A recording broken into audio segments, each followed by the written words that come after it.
Hello, welcome to this fun series that I'm about to start. I'm going to take you through all of the books that I read in January, and hopefully that I will do one of these every month this year. Okay, so the first book that I'm going to show you, I actually didn't read this year. I'm going to preface that.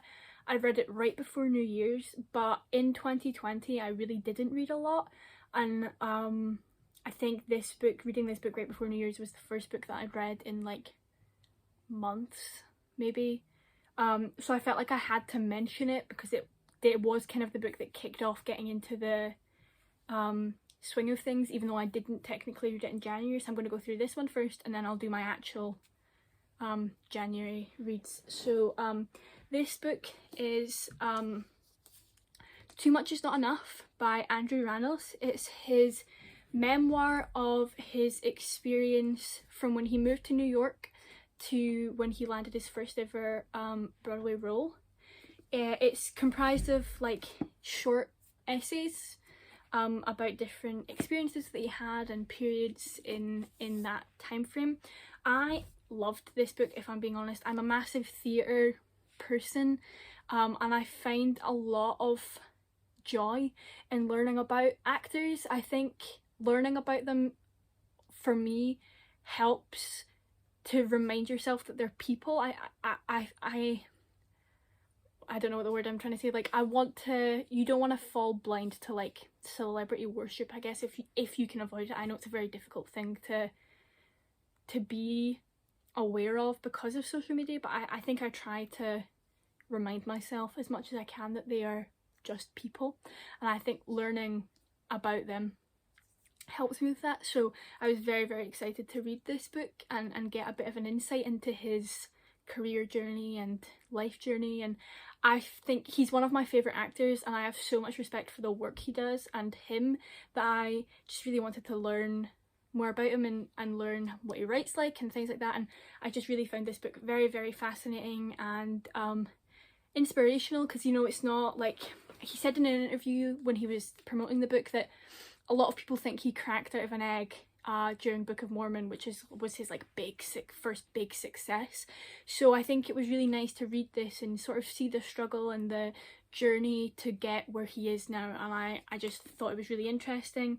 I have a lot of respect for a lot of the things that he discussed in this book and the openness with which he discussed them, because there are some quite difficult, heavy topics that he included because he knew that they would be helpful, and I have a lot of respect for that, and I just generally enjoyed it. He's got such a nice, easy style of writing to follow.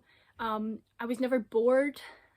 I feel like sometimes when you read personal work it can feel a bit rambly, but I never got that sort of waffle vibe off of it. I just thought this was a really, really lovely book, and I think if you're a fan of theatre or a fan of Andrew, you should pick this up and read it.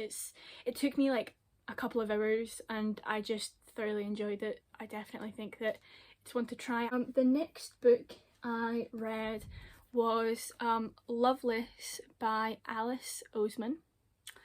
I was quite excited to read this because I've only read one of her other books, which was her first book, Solitaire, and I enjoyed Solitaire, but it wasn't for me. I really enjoyed it and it was a nice quick read, but it wasn't, I'm not the target audience for that book, but I've had much more ease connecting with this.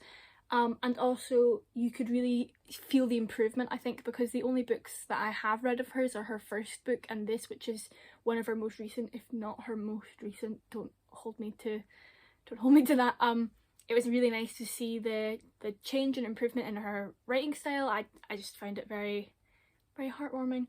I really enjoyed this book, both for what it stood for. I have a lot of joy and appreciation for the fact that this book contains some really, really good, very accurate ace arrow rep, which isn't something that you get a lot of, and I'm glad that she's provided this. But I also enjoyed how human the characters were, how much she made sure that she was writing people, because the characters are the same age as me pretty much, so it was nice to read a book about people my age acting like they're my age, and I enjoyed reading Georgia's story, and it was a bit messy and she didn't always make the best decisions, and it was just nice for her to be able to write a sort of human, messy character who that you could still root for. I think sometimes when people write queer characters and it's not the author's fault,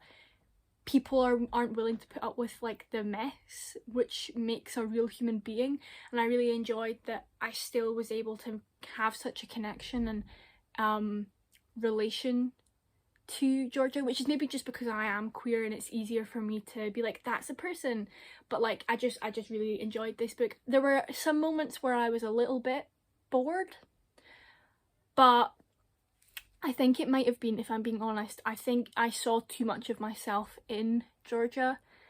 So there were moments I was a bit uncomfortable because I was like, oh, I'm being called out here, I'm being attacked.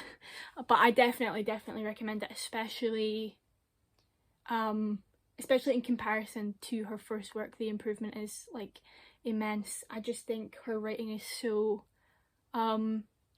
nice to follow, it's easy, but it touches on some really important things, and I think for the most part it touches on them fantastically. I really like Alice Oseman, if I'm being perfectly honest. Okay, so my next read isn't actually a book, it's a play, and this is The Normal Heart by Larry Kramer. This is fantastic. This is a fantastic play, but oh my lord, does it hurt. This is about the beginning of the AIDS crisis in New York. It's a semi-autobiographical play about the author Larry Kramer's life.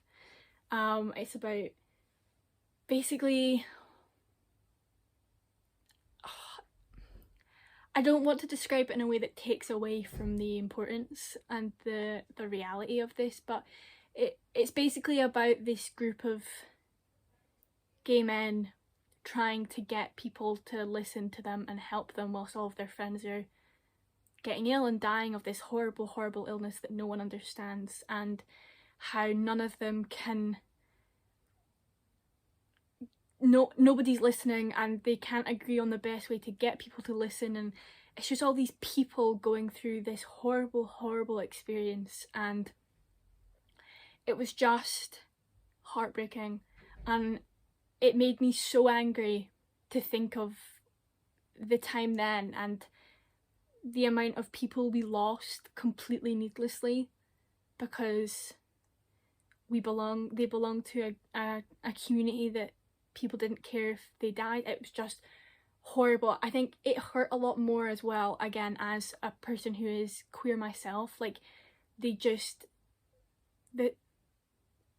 is something that I'm aware of in my life anyway, and I do my best to be educated on and respectful of, as someone who was born after the worst of it. And I think you are also, as a young queer person, are very aware of the generation of queer people that just were wiped out across the world.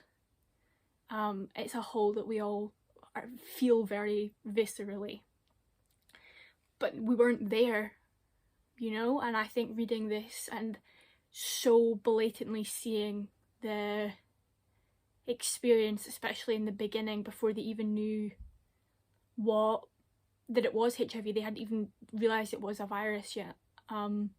It was just awful. I think that anyone who can should read this, but it definitely was not an easy read for me, even though I definitely would recommend it, if that makes sense. But yeah, that was my next read of January. Then I read Lmnop by Mark Dunn. This is possibly the smartest book I have ever read.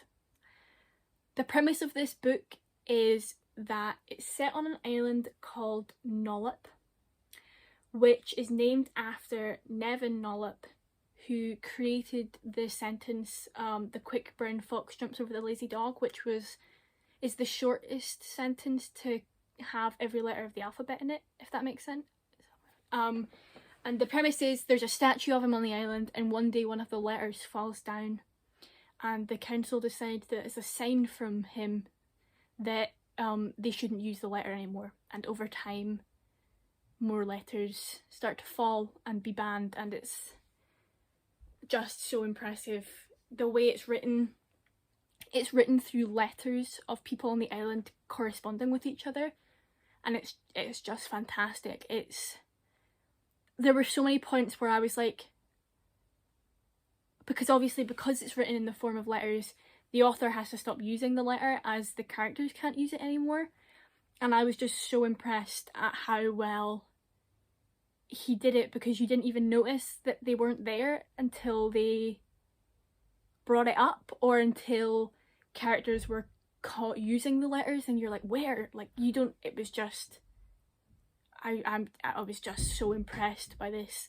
I thought it was such an interesting concept. I thought it was so well executed, and it was an easy read as well for something that sounds quite challenging to follow. I'm just genuinely so impressed by this. I think I definitely gave this 5 stars because I was like, my brain was blown. I definitely think people who are interested in just like language and things like that would have a lot of fun with this. And I also thought it was a really interesting kind of, obviously the overarching concept of it is about like totalitarianism and you know, like the abuse of government power and things like that. And I thought it handled it and communicated it in a really well understandable way, but that also seemed accurate and that you didn't find gimmicky. I just thought it was fantastic. My last read of January was Only Mostly Devastated by Sophie Gonzalez. Really enjoyed this. I thought this was a brilliant, easy read. This is a queer retelling kind of Greece. I thought it was fun. I seen a couple of people who reviewed this less favourably than I did because they thought it was a bit too simple, which I understand, but I also really enjoyed how simple this was. It definitely touched on some really difficult, not very happy topics, but the overall like tone of the book is very is still quite light. And I enjoyed the range of characters it had. I enjoyed the I thought Ollie, the protagonist, was very, very human and very relatable, and I felt a lot of empathy for him and I liked him. I think sometimes in books like this, especially the original Grease, I don't have that same like desire to be on Sandy's side, but I was definitely rooting for Ollie the whole way through, and I absolutely devoured this. I think I read this in about 3 hours. I just really enjoyed it. It was easy to sit and read, and it had a nice ending, which I think sometimes you're not sure you're going to get when you read queer novels, or you're not sure if it's going to be an ending that matches what you expected or what you thought should happen. But I was really happy with this book as a whole. I thought it was really lovely. I thought it was a nice YA novel that didn't fall into the like murder your gaze trope, or it was just lovely. I just really enjoyed it. I think if you're looking for some fun queer novels that have a similar level of plot and characters and such to some of the most famous straight YA novels, this is definitely a very good candidate, and it shouldn't take you ages to get through. I really enjoyed it. So yeah, that was my January roundup. I hope you enjoyed this and that you found maybe a new book to read. Let me know if there's any other book related videos you'd like to see. I might make one on like my overall favourites, or a roundup from my favourites of last year. I haven't really decided yet, other than trying to do these monthly updates, but if you have any ideas, feel free to recommend them. Thank you very much, and I will see you soon.